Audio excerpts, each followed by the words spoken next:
We are back, people of the world. Reap the harvest. Fired up Friday. Time versus money.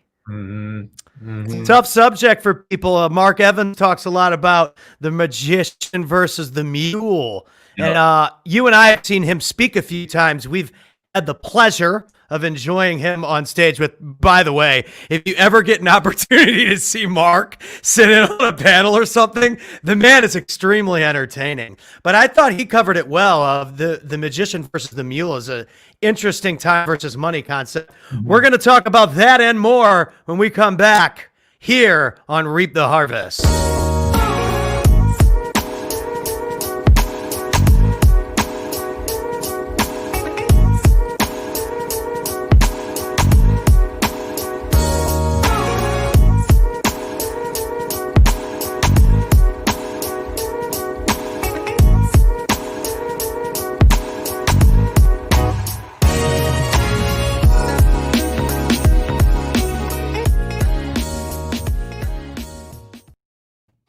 Man, it's so good. So good.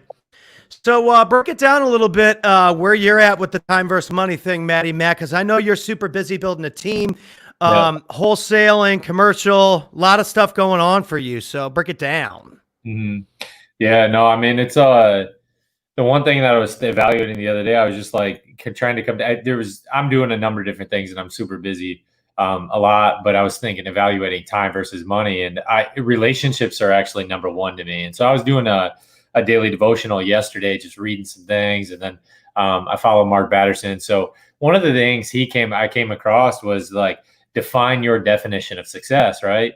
Don't let anyone else define your definition of success. And I think, we try to look at other people. I know we've gone through the comparison as the thief of joy, but we've always, for me in particular, I only can speak for myself.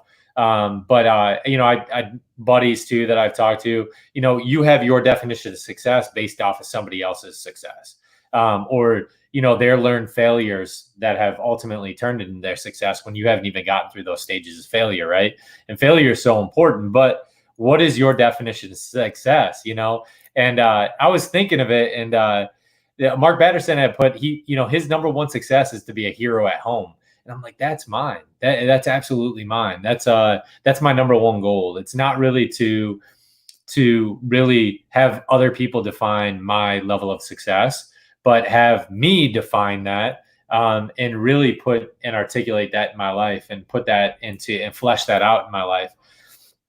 And so here at home is so important to me, beginning with the end in mind. We always say that, it's one of the 5 habits of for highly effective people.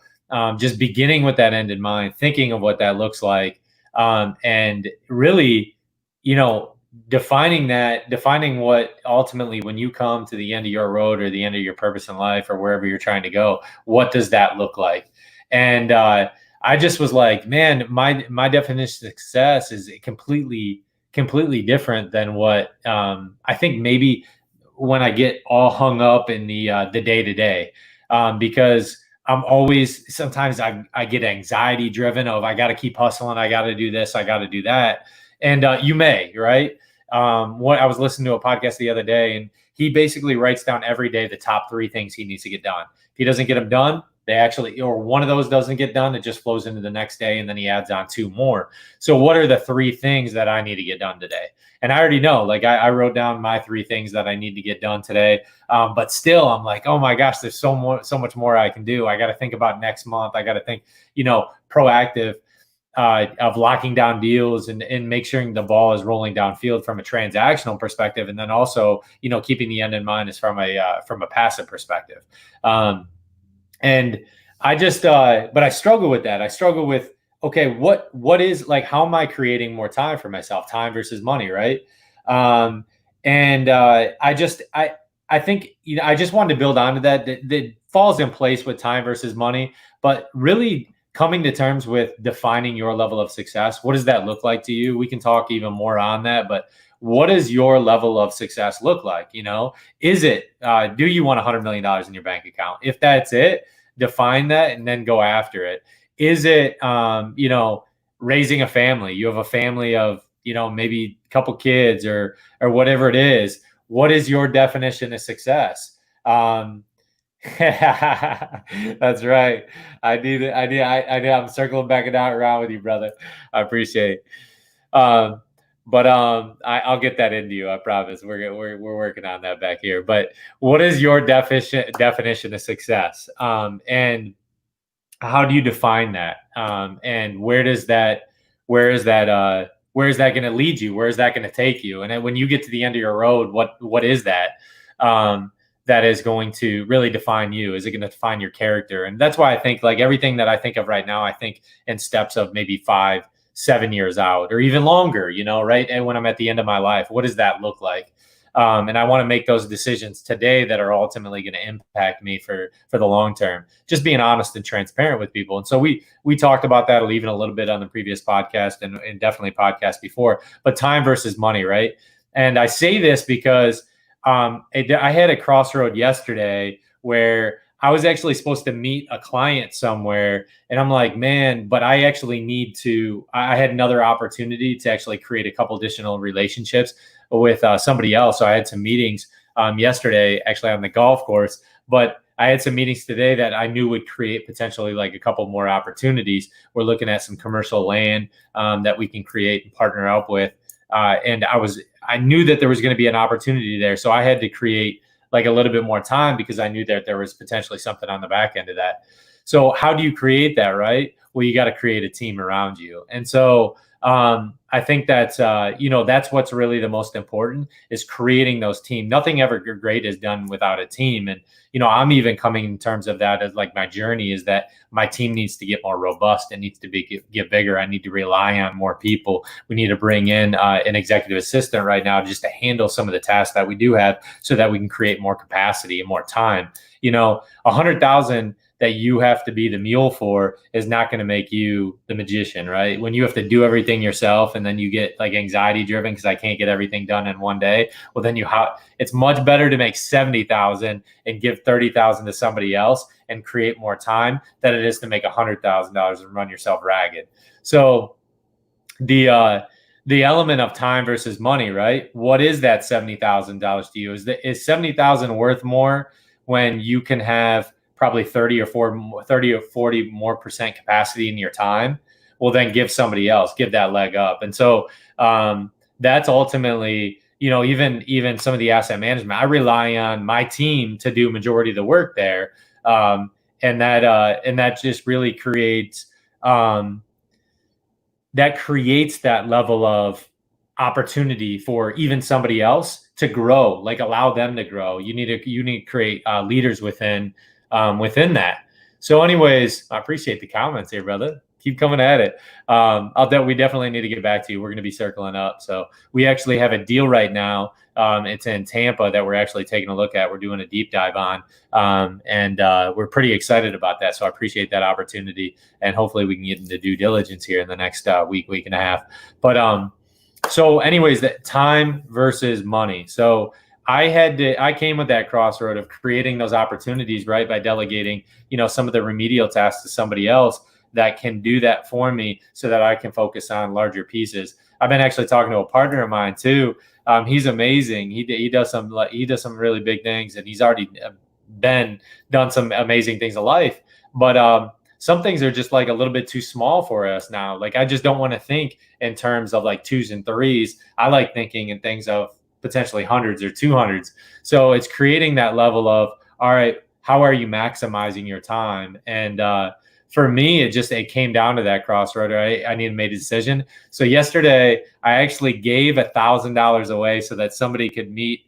I gave $1,000 to somebody else that could meet that client at that site, right? So I'm going to give $1,000 away for that, so that I could potentially create 80 or 90,000 by creating a relationship there, right? That has actually probably more than 80 or 90,000 if we get it's actually a housing development, 14-acre housing development, and what we think is like a pretty good area of Tampa to put some housing development in. So we're actually recruiting a housing developer to actually come down and do those and to plot out that land.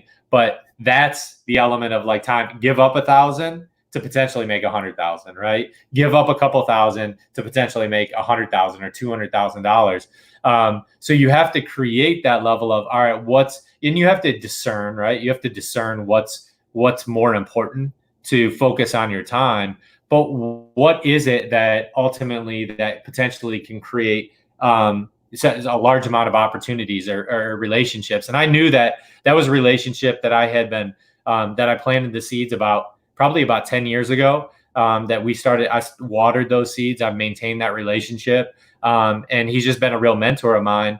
So I wanted to make sure I was there. I do make myself available for him, even if I have to move things around a little bit. And I knew I had that. And thank God, we were able to be nimble in that approach and send somebody over there, give up a little bit of money to create a little bit larger opportunity.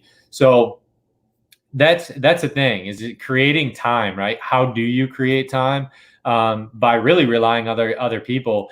One thing I've also learned is that you can't be cheap. The hardest thing is, when you hire somebody out, it's tough to expect them to go above and beyond. Now, Patty Pat's really helped my company grow. So we're doing this thing. We budgeted appropriately. So, but you got to hire great people. You got to surround yourself with great people. You got to move the needle forward. And then you have to ultimately, when you get people, how are they going to be in it for the long term?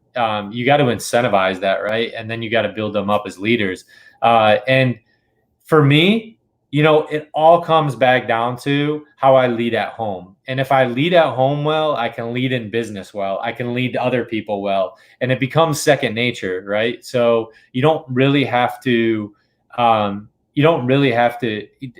it doesn't have to be a force leader. A force leader is not going to lead well. A lot of times I just, lead through smiling, small words of encouragement. And then if you have to come in with something that said, hey man, this is an area that potentially that we're not doing a good job in. How can I build you up and elevate you so that we can get to another level? So I take on too much. I personally have taken on too much. This is the thing I've learned somewhat actually recently, I would say within the past 6 months, is really just relying on other people to do things for you, right? Training them, building them up, and relying then that the job's going to get done. And if the job doesn't get done, let's go through an evaluation, right? There's got to be that process where you sit down with them and actually go to, hey, how can we get to another level here?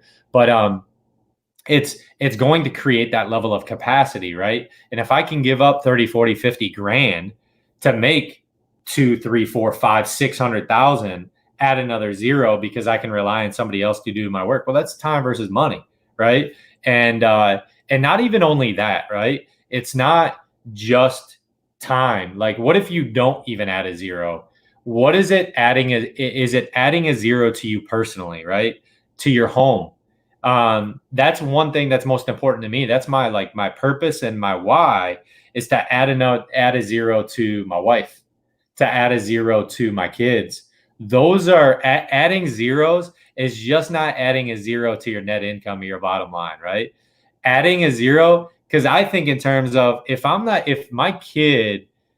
wake up in the morning and I'm not there for my kid, right now my dad duties are to wake up, to change the diaper on the babies, to get them clothed, to put their lunch together, and to take them to daycare.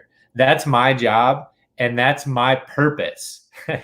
That's my why. I am not going to give that up, right? That's adding a zero. So that's adding a zero to your bottom line. And that's time for me, right? That's being an entrepreneur and adding that element of time.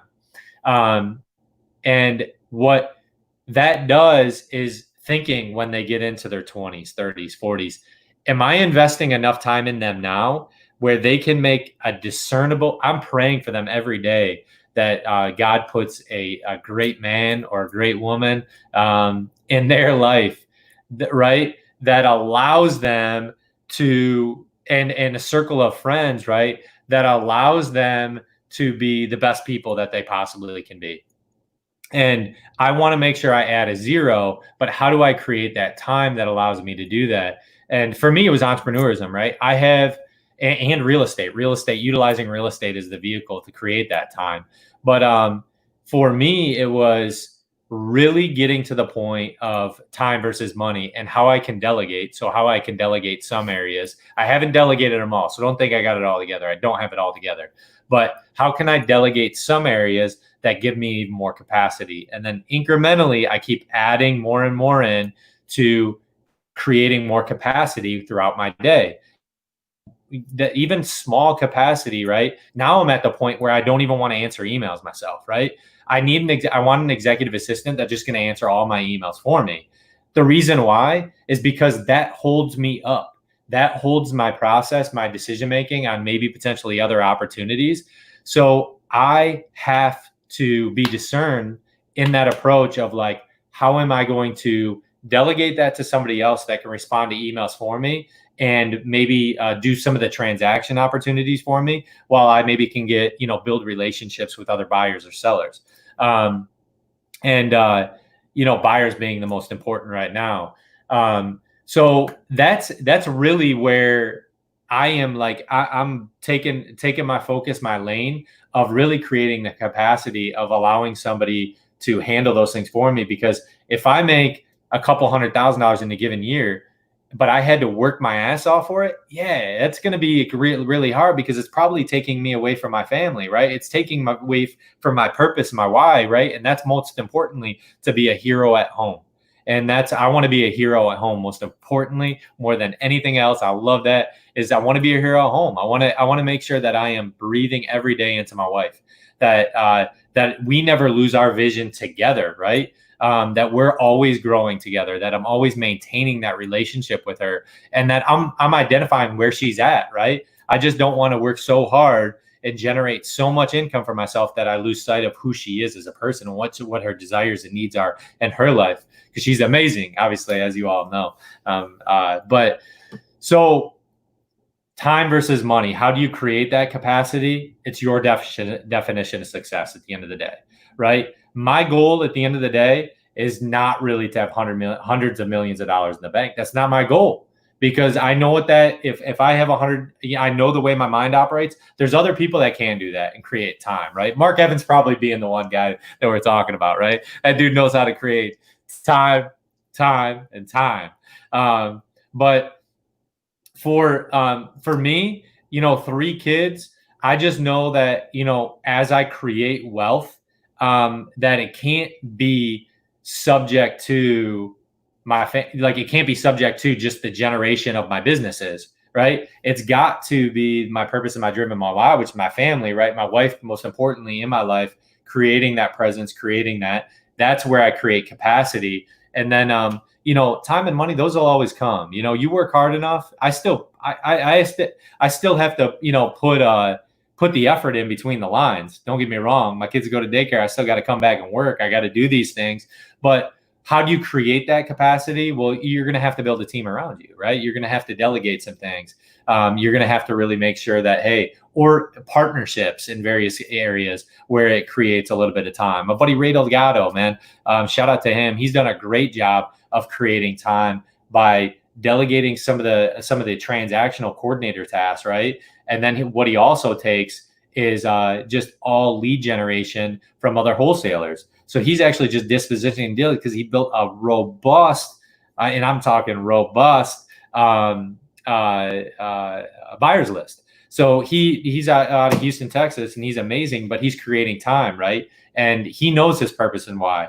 And sometimes we lose track of that, right? Because money will get you. Money is the root of all evil. It doesn't have to be. It can be utilized as a tool to create more time. That's what money does. It just creates time. But how do you do that?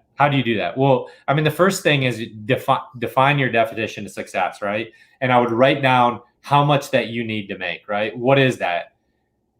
And I think Tim Bratz actually did something really cool, how he made something in a given month. I think he made like $1 million and how his revenue charted to get there. But that's him. And he can create money out of thin air too. He works extremely hard for it, but he's created a team around him to do that. So what is your definition of success? Write down how much you're looking to get. How much do you need? What are your wants and desires? What is your definition of success? Because don't let somebody else dictate what your definition is, right? If you're hanging out with the Joneses, cool, you can hang out with the Joneses, and they might be, multi-trillionaires, but don't, just because they drive a Lamborghini doesn't mean that's your definition of success, right? That you need to drive a Lamborghini. Like, it's what your definition of success looks like. So define it. What is it? Do you want to be a hero at home, or do you want $100 million?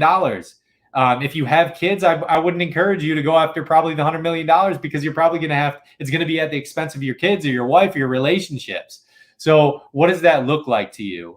Patty Pat, I reached out to him the other day and I was like, yo, can we hop on the horn maybe around like 7:00? He's like, dude, I can't do it. Can't do it. Promised the family that we could go swim time with my neighbors. I'm like, dude, how do you say no to that? You're just honest with me, So no, obviously I'm not gonna, like, somebody comes back, no, family time. Sorry, man. That's an absolute no. 100%. That's it.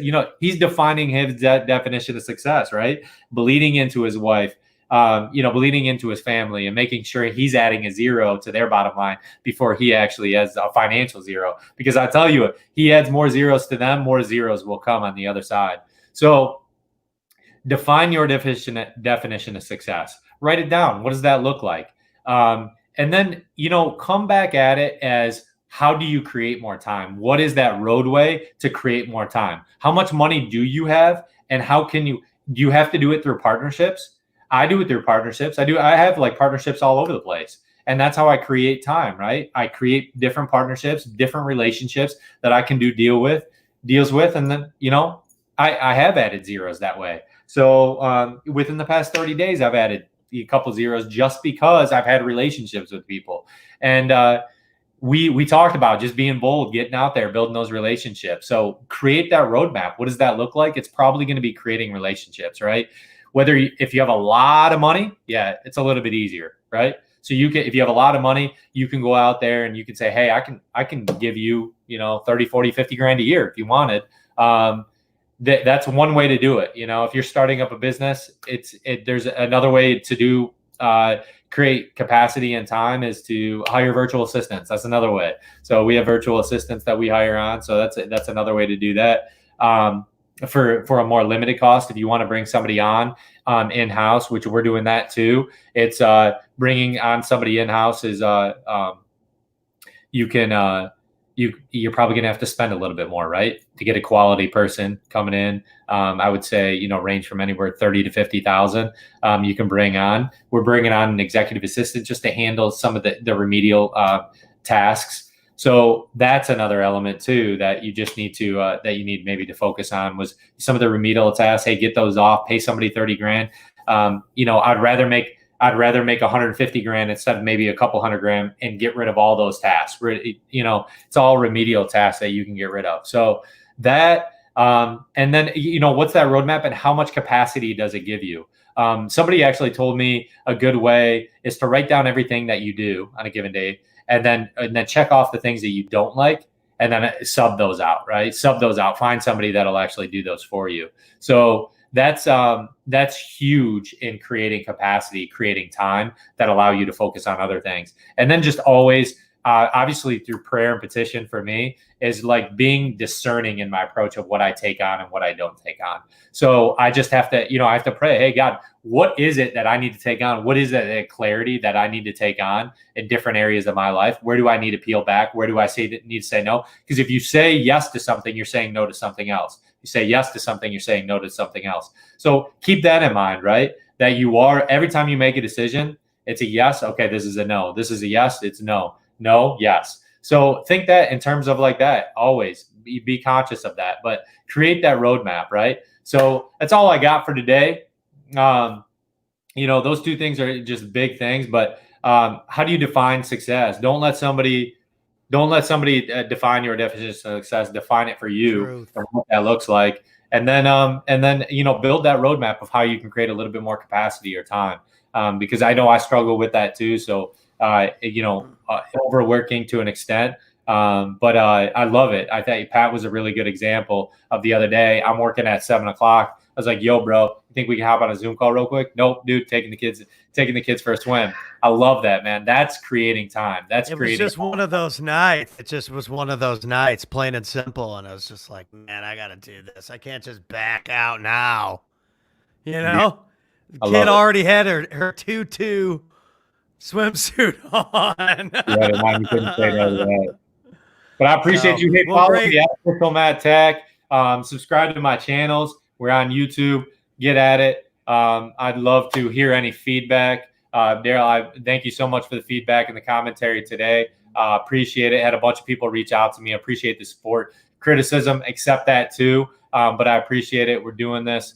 You know, I'm excited to be on this journey with you guys. Rock on, y'all. We'll see you later.